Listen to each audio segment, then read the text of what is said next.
ಏನು ಹೇಳಿ ಬಿಸಿ ಬಿಸಿ ರಾಗಿ ಮುದ್ದೆ. ಓ ನೋಡಿ ಹೇಗೆ ಹೊಗೆ ಬರ್ತಾ ಇದೆ. ಬಿಸಿ ಬಿಸಿ ರಾಗಿ ಮುದ್ದೆ, ಸೊಪ್ಪು ಪಲ್ಯ ಬರ್ತಾ ಇದೆ. ಓ ನೋಡಿ ಸೊಪ್ಪು ಪಲ್ಯ ಹೇಗಿದೆ ಘಮ.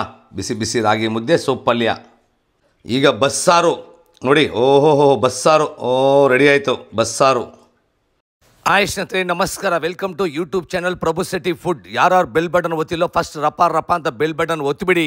ಇವತ್ತು ಬಿಸಿ ಬಿಸಿ ರಾಗಿ ಮುದ್ದೆ, ಬಸ್ಸಾರು, ಸೊಪ್ಪು ಪಲ್ಯ ತಿಂದರೆ ಕಳೆದೋಗ್ತೀರಾ.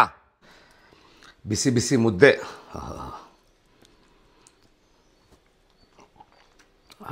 ಬಸ್ಸಾರು, ಸೊಪ್ಪು ಪಲ್ಯ.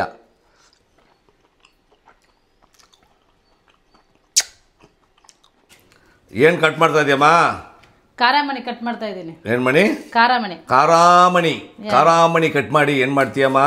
ಬಸ್ಸಾರು ಮಾಡಕ್ಕ ಕಾರಾಮಣಿ ಕಟ್ ಮಾಡ್ತಾ ಇದ್ದೀನಿ. ಆಗ ದಂಟು ಸೊಪ್ಪು ಇದೆ, ಸಬ್ಬೆಗೆ ಸೊಪ್ಪು ಐತೆ, ಹೆಸರು ಕಾಳು ಎಲ್ಲ ಹಾಕಿ ಪಲ್ಯ ಮಾಡಿ ಆ ನೀರು ಬಗ್ಸ್ಬಿಟ್ಟು ಬಸ್ಸಾರು ಮಾಡಿ ಮುದ್ದೆ ಮಾಡಿ ಕೊಡ್ತೀನಿ. ಓಹೋ, ಬಿಸಿ ಬಿಸಿ ರಾಗಿ ಮುದ್ದೆ, ಬಸ್ಸಾರು, ಸೊಪ್ಪು ಪಲ್ಯ ತಿಂದ್ರೆ ಕಳೆದು ಹೋಗ್ತೀರಾ. ನೋಡೋಣ ಬಾ. ನೋಡಿ ಕಾರಾಮಣಿ ಕಟ್ ಮಾಡ್ಕೊತಾ ಇದ್ದಾರೆ. ದಂಟು ಸೊಪ್ಪು ಮತ್ತು ಸಬ್ಬಕ್ಕಿ ಸೊಪ್ಪು ಇದನ್ನು ಚಿಕ್ಕ ಚಿಕ್ಕ ಪೀಸಾಗಿ ಕಟ್ ಮಾಡ್ಕೊಳ್ಳೋಣ. ಏನು ಹೇಳಿ, ಚಿಕ್ಕ ಚಿಕ್ಕ ಪೀಸಾಗಿ ಕಟ್ ಮಾಡೋಣ. ಆಮೇಲೆ ಶುರು ಮಾಡೋಣ. ಸ್ಟವ್ ಮುಂದೆ ನಿಂತಿರೋವಾಗ ಲವ್ವಿಂದ ಕುಕ್ ಮಾಡಿ ಸುಮಾರು ಅಡುಗೆನೂ ಸೂಪರ್ ಆಗಿರುತ್ತೆ. ಕರೆಕ್ಟ್ ಅಲ್ವಾ? ನೋಡೋಣ ಇವತ್ತು. ಈಗ ಬಿಸಿ ಬಿಸಿ ಕಾಯುವ ನೀರಲ್ಲಿ ಹೆಸರು ಕಾಳನ್ನ ಹಾಕ್ತಾಯಿದ್ದೀವಿ. ಒಂದು ಅರ್ಧ ಕಪ್ ಹೆಸರು ಕಾಳು. ಸುಮಾರು ಜನ ಸೊಪ್ಪಲ್ಯ ಮಾಡುವಾಗ ಕಾರಾಮಣಿ ಹಾಕಲ್ಲ, ಆದರೆ ಒಂದು ಸಲ ಟ್ರೈ ಮಾಡಿ ನೋಡಿ. ಈಗ ಬಿಸಿ ಬಿಸಿ ಕಾಯುವ ನೀರಲ್ಲಿ ಹೆಸರು ಕಾಳು ಹಾಕ್ತೀವಿ. ಈಗ ಕಾರಾಮಣಿ ಎಷ್ಟು ಬೇಕೋ ಅಷ್ಟು ಹಾಕೋಬೋದು. ಆರೋಗ್ಯಕರವಂಥ ಅಡುಗೆ ಇದು. ದಂಟು ಸೊಪ್ಪು, ಸಬ್ಬಕ್ಕಿ ಸೊಪ್ಪನ್ನ ಅದೇ ಬಿಸಿನೀರಲ್ಲಿ ಹಾಕ್ತಾಯಿದ್ದೀವಿ. ಇಷ್ಟು ಹಾಕ್ತಾಯಿದ್ದೀವಿ. ಬಟ್ ಅಲ್ಲಿ ಪಲ್ಯ ಆಗೋದು ಸ್ವಲ್ಪನೇ ನೋಡಿ, ಸ್ವಲ್ಪ ಗೊತ್ತಾಗುತ್ತಾ. ಬಟ್ ಇದೆಲ್ಲ ಬಂದು ತುಂಬ ಹೆಲ್ತಿ ಫುಡ್ ಇದು. ರುಚಿಗೆ ಎಷ್ಟು ಬೇಕೋ ಅಷ್ಟು ಕಲ್ಲುಪ್ಪು ಹಾಕೋಣ. ಸ್ವಲ್ಪ ಉಪ್ಪು ಹಾಕಿದ ಮೇಲೆ ಮಿಕ್ಸ್ ಮಾಡಿ, ಮಿಕ್ಸ್ ಆದಮೇಲೆ ಕುಕ್ಕರ್ ಮುಚ್ಚಿ ಮಿನಿಮಮ್ 1 ವಿಸಿಲ್ ಕೂಗಿಸ್ಕೊಳ್ಳಿ ಸಾಕು. ಕುಕ್ಕರ್ ಕ್ಲೋಸ್ ಆಗಿದೆ. ಈಗ 1 ವಿಸಿಲ್ ಕೂಗಿಸ್ಕೊಳ್ಳೋಣ ಸಾಕು. ಸೊಪ್ಪು ಬೆಂದೋಗಿದೆ. ತುಂಬ ಬೆಂದೋದ್ರೆ ಚೆನ್ನಾಗಿರಲ್ಲ. ಯಾವತ್ತೂ ಸ್ವಲ್ಪ ಅರ್ಧ ಭಾಗ ಬೆಂದರೆ ಮಾತ್ರ ಟೇಸ್ಟ್ ಚೆನ್ನಾಗಿರುತ್ತೆ. ಆ ಸೊಪ್ಪನ್ನ ಒಂದು ಚೌಟಲ್ಲಿ ಎತ್ತಿ ಫಿಲ್ಟರ್ ಮಾಡ್ಕೊಳ್ಳೋಣ. ಆ ನೀರಲ್ಲಿ ನಾವು ಬಸ್ಸಾರು ಮಾಡೋಣ. ಏನೇಳಿ, ಆ ನೀರಲ್ಲಿ ಬಸ್ಸಾರು. ಇದು ಬಸ್ಸಾರು ಬಂದು ಹಲವಾರು ಸ್ಟೈಲಲ್ಲಿ ಮಾಡ್ತಾರೆ.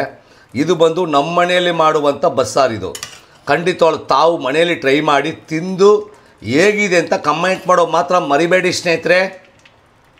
ಬಿಸಿ ಬಿಸಿ ಕಾಯುವ ಬಾಣಲೆಯಲ್ಲಿ 2 ಸ್ಪೂನ್ ಎಣ್ಣೆ ಬಿಡುತ್ತಾ ಇರಿ. 1 ಸ್ಪೂನ್ ಸಾಸಿವೆ. ಈರುಳ್ಳಿ ಸ್ವಲ್ಪ ಜಾಸ್ತಿ ತಗೊಳ್ಳಿ, ಟೇಸ್ಟ್ ತುಂಬ ಚೆನ್ನಾಗಿರುತ್ತೆ. ಸ್ಲೈಸಾಗಿ ಕಟ್ ಮಾಡ್ಕೊಂಡಿದ್ದೀನಿ.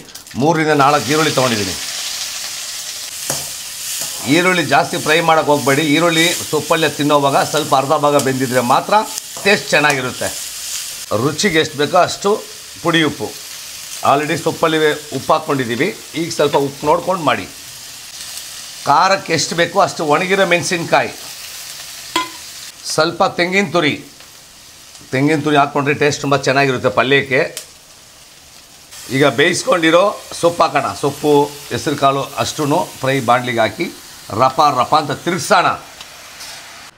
ನಿಮ್ಮ ಮನೆಯಲ್ಲಿ ಇದೇ ಥರ ಸೊಪ್ಪು ಮಾಡಿ ತಿಂದು ಗಮ್ಮತ್ತಿತ್ತ ಇಲ್ಲ ಅಂತ ಹೇಳಿ ಮಾರಾಯರೆ.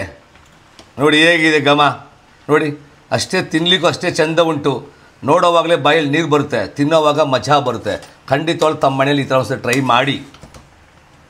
ಬಿಸಿ ಬಿಸಿ ಕಾಯುವ ಬಾಣಲಿಯಲ್ಲಿ ಒಂದು 2 ಸ್ಪೂನ್ ಎಣ್ಣೆ ಬಿಡ್ತಾ ಇರೋಣ. 1 ಸ್ಪೂನ್ ಕಡಲೆಬೇಳೆ, 1 ಸ್ಪೂನ್ ಉದ್ದಿನಬೇಳೆ. ಕಡಲೆಬೇಳೆ, ಉದ್ದಿನಬೇಳೆ ಹಾಕಿದ ಮೇಲೆ ಸ್ವಲ್ಪ ಫ್ರೈ ಮಾಡಿ. ಸಾಂಬಾರು ಈರುಳ್ಳಿ ಒಂದು 6 ರಿಂದ 7, ಯಾಕಂದರೆ ಸಾಂಬಾರು ಈರುಳ್ಳಿ ಬಂದು ಟೇಸ್ಟ್ ತುಂಬ ಚೆನ್ನಾಗಿರುತ್ತೆ. ಒಣಗಿರೋ ಮೆಣಸಿನ್ಕಾಯಿ, ಖಾರಕ್ಕೆ ಎಷ್ಟು ಬೇಕೋ ಅಷ್ಟು ಒಣಗಿರೋ ಮೆಣಸಿನ್ಕಾಯಿ. ಕೈ ತುಂಬ ಕರಿಬೇವು. ಎಣ್ಣೆಯಲ್ಲಿ ಸ್ವಲ್ಪ ಫ್ರೈ ಮಾಡೋಣ ನೋಡಿ. 1 ಸ್ಪೂನ್ ಜೀರಿಗೆ, ಒಂದೇ ಒಂದು ಟೊಮೊಟೊ ಹಾಕೋಣ. ಕಾಳು ಮೆಣಸು ಒಂದು ಅರ್ಧ ಸ್ಪೂನ್, ಬೆಳ್ಳುಳ್ಳಿ ಒಂದು 15. ಇಷ್ಟು ಎಣ್ಣೆಯಲ್ಲಿ ಚೆನ್ನಾಗಿ ಫ್ರೈ ಮಾಡೋಣ. ಕೈ ಹಿಡಿಯಷ್ಟು ನಾಟಿ ಕೊತ್ತಂಬರಿ ಸೊಪ್ಪು, ಧನಿಯಾ ಕಾಳು ಫಸ್ಟೇ ಎಣ್ಣೆಯಲ್ಲಿ ಫ್ರೈ ಮಾಡೋದು ಮರ್ತು ಬಿಟ್ಟಿದ್ದೀನಿ. ಯಾಕಂದರೆ ಧನಿಯಾ ಕಾಳು ಖಾಲಿಯಾಗಿದೆ, ತೊಗೊಂಬರೋ ಟೈಮ್ ಆಗುತ್ತೆ. ಅದರಿಂದ ತಾವು ಮಾಡೋವಾಗ ಧನಿಯಾ ಕಾಳನ್ನ ಯೂಸ್ ಮಾಡ್ಕೊಳ್ಳಿ. ತೆಂಗಿನ ತುರಿ ಸ್ವಲ್ಪ ಹಾಕೋಣ. ನೋಡಿ ತೆಂಗಿನ ತುರಿ ಹಾಕಿದ ಮೇಲೆ ಸ್ವಲ್ಪ ಫ್ರೈ ಮಾಡಿ. ನೋಡಿ ಇದು ಬಂದು ಎಣ್ಣೆಯಲ್ಲಿ ಹುರ್ಕೊಂಡು ಮಾಡುವಂಥ ಗೊಜ್ಜು ತುಂಬ ಚೆನ್ನಾಗಿರುತ್ತೆ.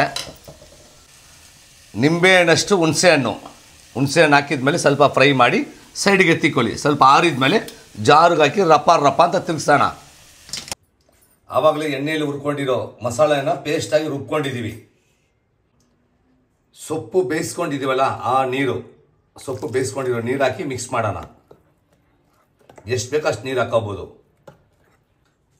ಸೊಪ್ಪು ಬೇಯಿಸ್ಕೊಂಡಿರೋ ನೀರು ಆರೋಗ್ಯಕರವಂತ ಬಸ್ಸಾರು ನೋಡಿ ಸ್ನೇಹಿತರೆ, ನಿಮ್ಮ ಮುಂದೆನೇ ಹುರ್ಕೊಂಡಾಯ್ತು. ನೋಡಿ ಬಸ್ಸಾರು ರೆಡಿಯಾಗಿದೆ. ಬಸ್ಸಾರು ಅಂತಾರೆ, ಗೊಜ್ಜಿ ಅಂತಾರೆ, ಡಿಫ್ರೆಂಟ್ ಆಗಿರುತ್ತೆ, ತುಂಬ ಚೆನ್ನಾಗಿರುತ್ತೆ. ಈಗ ಇದಕ್ಕೆ ಒಗ್ಗರಣೆ ಮಾಡೋಣ. ನಾವು ಸಿಂಪಲಾಗಿ ಒಗ್ಗರಣೆ ಮಾಡೋಣ. ಚಿಕ್ಕ ಬಾಣಲಿಯಲ್ಲಿ 1 ಸ್ಪೂನ್ ಎಣ್ಣೆ ಹಾಕಿ. ಇದು ಬಂದು ಸಾಂಬಾರು ವಡಗಮ್. ಇದು ಹಳ್ಳಿ ಕಡೆ ಸಿಗುತ್ತೆ. ಸಾಂಬಾರು ವಡಗಮ್ ಇಲ್ಲ ಅಂದರೆ ಸಾಸಿವೆ ಹಾಕ್ಕೊಳ್ಳಿ. ಕರಿಬೇವು ಆರೋಗ್ಯಕ್ಕೂ ಒಳ್ಳೆಯದು, ಕಣ್ಣಿಗೂ ಒಳ್ಳೆಯದು. ನೋಡಿ ಒಗ್ಗರಣೆಗೆ ಕರಿಬೇವು ಹಾಕಿ ಫೈನಲ್ ಟಚ್ ಮುಗೀತು. ಒಗ್ಗರಣೆ ರೆಡಿಯಾಗಿದೆ, ಮಿಕ್ಸ್ ಮಾಡ್ತಾಯಿದ್ದೀವಿ. ನೋಡಿ ಹೇಗಿದೆ ಘಮ ತಿಂದರೆ ಕಳೆದೋಗ್ತೀರಾ. ನೋಡಿದ್ರೆ ಹೇಗೆ ಬಂತು ಘಮ. ಆಹಾ, ಏನು ಸುವಾಸನೆ ಕಣ್ರಿ, ಸ್ಮೆಲ್ಲು ಸಖತ್ತಾಗಿದೆ. ಇದೇ ಥರ ನಿಮ್ಮನೇಲಿ ನೀವು ಟ್ರೈ ಮಾಡಿ ಕಮೆಂಟ್ ಮಾಡೋ ಮಾತ್ರ ಮರಿಬೇಡಿ ಸ್ನೇಹಿತರೆ. ಸ್ಟವ್ ಮುಂದೆ ನಿಂತಿರೋವಾಗ ಲವ್ವಿಂದ ಕುಕ್ ಮಾಡಿ ಸುಮಾರು ಅಡುಗೆನೂ ಸೂಪರಾಗಿರುತ್ತೆ. ಬಿಸಿ ಬಿಸಿಯಾಗಿ ಮಾಡ್ಕೊಳ್ಳಿ, ಕುಸ್ಕುಸಿಯಾಗಿ ತಿನ್ಕೊಳ್ಳಿ, ಮಜಾ ಮಾಡ್ಕೊಳ್ಳಿ ಸ್ನೇಹಿತರೆ.